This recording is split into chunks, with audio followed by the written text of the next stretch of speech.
안녕하십니까. 시네마자키 김태훈입니다. 자, 인류가 만든 발명품 중에요, 가장 위대한 발명품은 무엇일까요?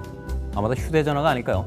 24시간 동안 절대로 꺼지는 법도 없고 사람의 옆에 붙어서 마치 한 가족처럼 생활하기 때문입니다. 하지만 불과 10년 전만 해도 이 휴대전화라는 건 특별한 사람들만이 가지고 있는 아주 특수한 발명품이었는데요. 그 당시에는 이 유리상자 안에 갇혀있는 공중전화를 사용했었습니다. 자, 이 공중전화에 관한 추억들 한두 개씩 가지고 계시죠? 사랑하는 연인에게 전화를 해야 되는데 주머니에 동전이 없을 때, 또는 뭔가 대화가 길어졌을 때 길게 늘어서 있던 그 대중들이 전화를 빨리 끊으라고 화를 냈던 곤혹스러운 기억들. 자, 우리들의 추억 속에 한 칸에 자리 잡고 있는 것이 바로 이 공중전화에 대한 일화들일 텐데요. 영화 속에서 과연 공중전화는 어떤 모습으로 비춰지고 있을까요? 오늘 시네마자키가 골라온 몇 편의 영화 속에서 공중전화에 얽힌 그 추억들을 만나봅니다. 영화 접속의 마지막 장면.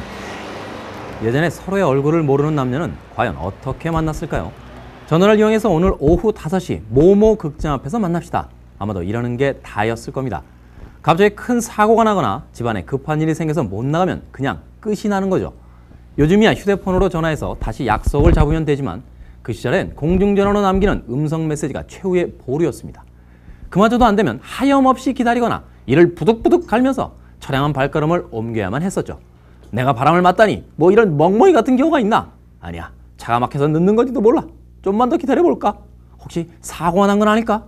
온갖 상상의 나래를 펴고 처량하게 그냥 기다려야만 했습니다. 왜? 연락할 방법이 없었으니까요. 다시 만날 사람은 꼭 만난다는 걸 믿는다고요. 현실에서 이런 상황이 펼쳐지면 두 사람의 인연은 거기서 끝나는 겁니다. 하지만 이건 영화가 아닙니까? 관객은 현실에서는 절대로 일어날 수 없는 판타지가 이루어지는 모습을 보고 싶어합니다. 그래서 이 두 사람 드디어 만납니다.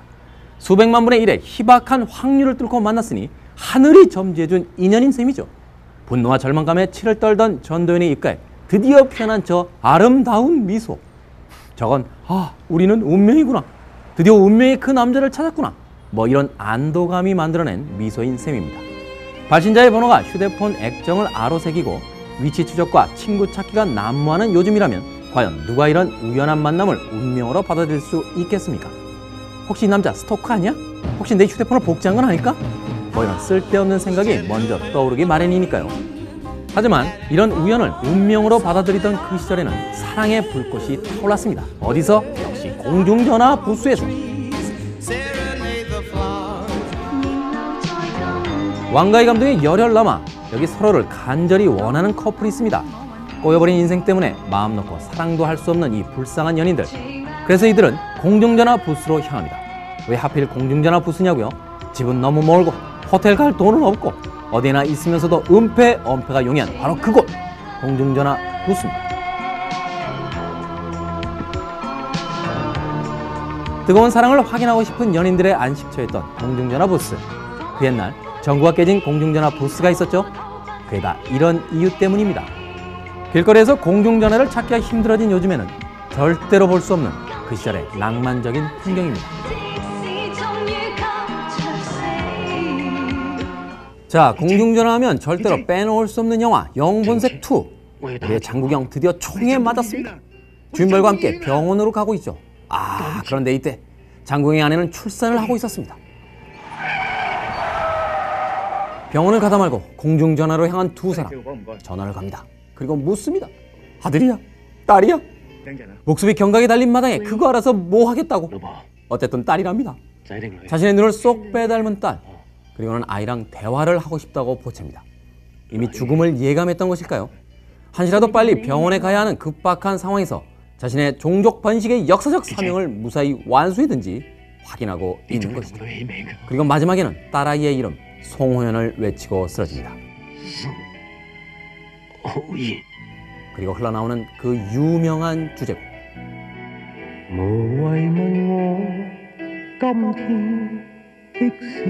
이 대목에서 관객들도 쓰러졌습니다. 관객들의 손수건이 흥건해지던 바로 이 장면. 만약에 휴대폰이 있는 요즘 영화였다면 어땠을까요? 전화는 차 안에서 해도 되죠. 병원에 가는 동안 아들인지 딸인지도 묻고 몸무게도 알아보고 목소리가 안 나오면 문자도 보내고 이름도 지어주고 수술실에 들어가기 직전까지 마음 놓고 통화하다가 응급수술을 받고 살아날 수도 있었던 것 아니겠습니까? 요즘 누가 이런 장면을 찍으면 관객들은 이렇게 생각합니다. 아니 멀쩡한 휴대폰은 어디다 두었냐고. 그래서 요즘 영화에서는 절대로 이런 명장면을 볼 수 없는 것인지도 모르겠습니다. 천하의 브루스 윌리스가 도망간 범인들의 위치를 확인하게 되는 것도 역시 공중전화 부스입니다. 은행에서 훔친 금괴를 들고 유유히 사라진 범인들. 아무도 그들이 도망간 곳을 모르는 이때 우리의 브루스 윌리스는 강도보다 무섭고 테러범보다 공포스럽다는 아내에게 전화를 하러 갑니다. 도살장에 끌려간 소의 심정으로 수화기를 든 브루스 윌리스. 아내에게 한 소리 들을 생각을 하니 벌써 두통이 밀려오는데요. 그렇게 두통약을 먹다 유레카! 그렇습니다. 공중전화 부스는 단지 전화를 하는 장소가 아니라 지구를 구하고 테러범을 잡고 아내의 잔소리가 이어지면 동전이 하고는 끊어버려도 별로 뒤탈이 없던 남자들의 해방의 공간이었던 셈입니다. 지금까지 족쇄가 돼버린 휴대폰 때문에 꼼짝 못하고 사는 불행한 21세기를 사랑하는 시네마 자키 김태훈이었습니다. 휴대폰 발명한 사람 벼락이나 맞아라.